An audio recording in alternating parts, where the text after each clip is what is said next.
आजचा माझा व्हिडिओ अशा सख्यांसाठी आहे ज्या योग्य वय आणि योग्य वेळ ह्या दोघींची वाट बघत बसतात. योग्य वय येईपर्यंत कुठलीही संधी आपल्या हातातून चालली जात असते. यामुळे बरेच सारे स्वप्न आपले मागेच राहून जातात. जेव्हा आपण 18 वर्षाचे असतो तेव्हा आपण असा विचार करतो की चांगलं एज्युकेशन घेऊ आणि मग काहीतरी स्टार्ट करू. जेव्हा आपलं वय 22 वर्ष होतं तेव्हा आपण विचार करतो की एखादा चांगला जॉब करू, नोकरी करू आणि मग स्वतःसाठी वेळ काढू.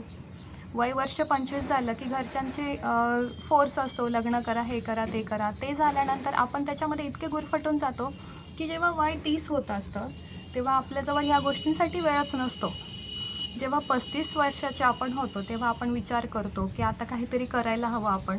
पण त्यावेळेस आपल्याजवळ जो कॉन्फिडन्स पाहिजे असतो तो नसतो. तो पुन्हा नव्याने सुरुवात करावी लागते. जेव्हा 40 वर्षाचा आपण होतो तेव्हा आपण असा विचार करतो की आता तर आपलं निम्मं आयुष्य झालेलं आहे, मग आता आपण काय करू शकतो.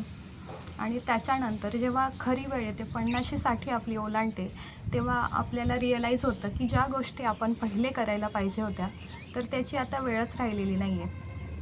पण तुम्ही 50-60 नंतरही तुमच्या स्वतःसाठी काहीतरी करू शकतात. कोणतंही एखादं चांगलं काम करण्यासाठी तुमचं वय मॅटर करत नाही, तर तुमच्यामध्ये असलेली जिद्द तीच मॅटर करते. म्हणूनच स्वतःसाठी काहीही सुरू करण्याच्या पहिले वय बघू नका, तर तुम्ही एखादं चांगलं काम स्टार्ट करा आणि स्वतःची नवीन ओळख बनवा.